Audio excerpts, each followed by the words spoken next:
Hello friends, तो GDP forecast का data आ गया है। हम लोग कंट्री वाइज इसको देखेंगे और उनके पीछे क्या रीजन्स हैं, क्यों उतना फोरकास्ट दिया गया है। तो एशिया से शुरुआत करते हैं। एशिया में देखिए इंडिया को 6.6 दिया गया है, चाइना को दिया गया है 4%, जो कि अच्छा है। और इसके बाद अगर आप देखिएगा तो एशिया में आपको म्यांमार का 2.7% है निगेटिव में। इसके रीज़न है क्योंकि यहाँ पे एक तो इंटरनल इनका जो पॉलिटिकल है वो स्टेबल नहीं है। यहाँ पे रोहिंग्या चल रहा है, अभी लोकल इंसर्जेंसी, सिविल वॉर ये सब चल रही है, तो उसका इम्पैक्ट भी आया है इस पर। इसके बाद अगर आप देखेंगे तो जापान का ऑलमोस्ट सेचुरेट कर रही है इकोनॉमी, ताइवान का थोड़ा अभी सेमीकंडक्टर चल रहा है, उसकी वजह से 3.7% ग्रोथ दिख रहा है। इंडोनेशिया का भी दिख रहा है, आउटसोर्सिंग का दिख रहा है। ऑस्ट्रेलिया का सेचुरेट कर गया, देखिए न्यूजीलैंड का भी सेचुरेट कर गया है। तो एशिया में जो मेजर पॉइंट्स हैं कि एक तो इंडिया का 6.6 है, हाईएस्ट ग्रोथ रेट वाली इकोनॉमी है, और अभी म्यांमार का नेगेटिव में है, तो इस पर ध्यान देना होगा। एक मिडिल ईस्ट में यमन का भी देखिए यहाँ पे लड़ाई हो रहा है, इसलिए यहाँ पे कम है। इसके बाद आते हैं यूरोप में। तो यूरोप में देखिए सारे ऑलमोस्ट डेवलप्ड सोसाइटीज़ हैं, यहाँ पे सबका आप देखेंगे सेचुरेट कर गया है। यहाँ पे केवल एक। हेलो फ्रेंड्स, तो अभी जीडीपी फोरकास्ट का डेटा आ गया है। हम लोग हेलो फ्रेंड्स, तो जीडीपी फोरकास्ट का डेटा आ गया है। हम लोग कंट्री वाइज इसको देखेंगे और उनके पीछे क्या रीजन्स हैं, क्यों उतना फोरकास्ट दिया गया है। तो एशिया से शुरुआत करते हैं। एशिया में देखिए इंडिया को 6.6 दिया गया है, चाइना को दिया गया है 4%, जो कि अच्छा है। और इसके बाद अगर आप देखिएगा तो एशिया में आपको म्यांमार का 2.7% है निगेटिव में। इसके रीज़न है क्योंकि यहाँ पे एक तो इंटरनल इनका जो पॉलिटिकल है वो स्टेबल नहीं है। यहाँ पे रोहिंग्या चल रहा है, अभी लोकल इंसर्जेंसी, सिविल वॉर ये सब चल रही है, तो उसका इम्पैक्ट भी आया है इस पर।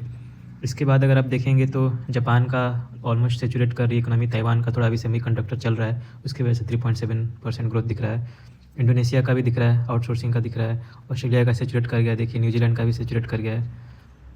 तो एशिया में जो मेजर पॉइंट्स हैं कि एक तो इंडिया का 6.6 है, हाईएस्ट ग्रोथ रेट वाली इकोनॉमी है, और अभी म्यांमार का नेगेटिव में है, तो इस पर ध्यान देना होगा। एक मिडिल ईस्ट में यमन का भी देखिए यहाँ पे लड़ाई हो रहा है, इसलिए यहाँ पे कम है।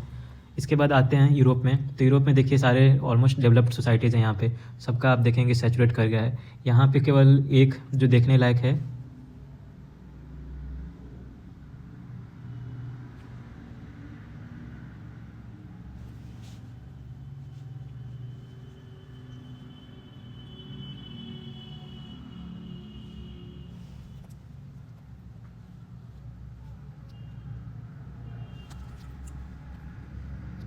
अब हम यूरोप में देखते हैं। तो यूरोप में देखिए यहाँ पे भी जो इकोनॉमीज है वो सैचुरेट कर रही हैं, डेवलप्ड कंट्रीज है सारी, सबको पता है। यहाँ पे फ्रांस हो गया आपका, स्पेन हो गया, पोर्तुगल, ऑलमोस्ट सारे लोग सैचुरेट कर गए। यूके का भी 1.3, आइसलैंड का 1.4। यहाँ पे आपको जो दिखेगा अलग से वो बिल्कुल है आयरलैंड है। आयरलैंड का 9.1% है, क्योंकि काफ़ी अमेरिकन जो कंपनियाँ है, टेक कंपनियाँ, जो डिजिटल कंपनियाँ, जिनके यहाँ पे हेडक्वार्टर हैं, तो यहाँ से काफ़ी ज़्यादा एक्सपोर्ट हो रही है सर्विसेज। आयरलैंड का ही आपका एक कंपनी है जो स्पॉटिफाई आप यूज़ करते हैं, वो आयरलैंड की है। फेसबुक, गूगल, सबके ऑफिसेज यहाँ पे हैं, तो ये काफ़ी हाई ग्रोथ कंपनीज है यहाँ पे। ये जीडीपी पर कैपिटा भी इस कंट्री का काफ़ी हाई है, आयरलैंड। तो ये एक आपको एक एनोमली देखने को मिल रहा होगा। जर्मनी का देखिए बिल्कुल 0.2% है, तो आप रीजन भी पढ़ सकते हैं कि ऑलमोस्ट स्लोवेस्ट जा रहा है ये। इसके बाद हम आते हैं देखिए नॉर्थ अमेरिका में। नॉर्थ अमेरिका में देखिए कनाडा का भी 1.2 सेचुरेट कर रहा है। यहाँ पे ग्रोथ की अपॉर्चुनिटी है, बट यहाँ पे हो नहीं रहा है। पॉलिटिकल थोड़ी इंस्टेबिलिटी भी है, टैरिफ का भी इशू चल रहा है। यूएस का तो ऑलमोस्ट मार्केट सेचुरेट कर ही गया है यहाँ पे। मैक्सिको का 1% है, टैरिफ की वजह से अगेन। इसके बाद हैती में देखिए, यहाँ पे हैती का थोड़ा कम है। एक तो हैती पहले से भी काफ़ी ज़्यादा पुअर कंट्री है यहाँ पे, तो ज़्यादातर माइग्रेंट जो लेबर थे उनके द्वारा ये कंट्री बनाया गया है, तो हमेशा लड़ाई होती रहती है। तो एक तो इंस्टेबिलिटी है पॉलिटिकल। पोर्टोरिको का भी निगेटिव में ग्रोथ है, वो भी बिल्कुल छोटा सा देश है यहाँ पे जो टूरिज्म पे डिपेंडेंट है पूरी तरीके से। इसके बाद अब साउथ अमेरिका में देखिए आते हैं। साउथ अमेरिका में देखिए ब्राज़ील का थोड़ा सा डिसअपॉइंटिंग है, 2.4, पोटेंशियल ज़्यादा है इसका। बोलीविया का भी सेम है। ये सारे जितने भी देखिए कंट्री है साउथ अमेरिका में, सारे डेवलपिंग कंट्रीज हैं, उसके बावजूद भी जीडीपी ग्रोथ रेट उतना अच्छा नहीं है, जो कि थोड़ा चिंतन का विषय है। इसके बाद देखिए गुआना है कि यहाँ पे इसका 10.3%, और इसका रीज़न है कि यहाँ पे काफ़ी ज़्यादा ऑयल रिजर्व पाए गए हैं, और ये बढ़ने वाला है, 23% हो जाएगा ये 2026 में। तो ये एक अच्छी बात है गुआना के लिए। इसके बाद देखिए बातें हम लोग अफ्रीका में।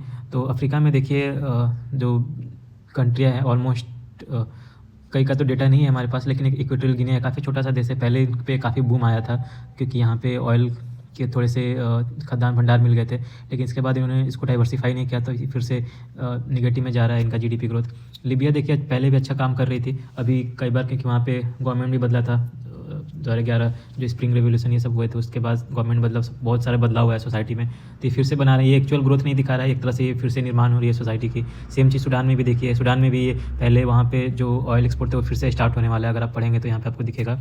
तो ये ग्रोथ एक्चुअल रियल सेंस में नहीं है, ये फिर से इकोनॉमी स्टार्ट हो रही है, तो बेस लाइन बिल्कुल कम है, इसलिए परसेंटेज ज़्यादा दिख रहा है आपको। तो यही मेजर देखिए पॉइंट्स है, इस बार देखिए क्या होता है। बाकी तो इंडिया के हिसाब से 8 पॉइंट गवर्नमेंट बोल रही है 6.6 है, तो अच्छा है, होपफुली अच्छी चीज़ें हो।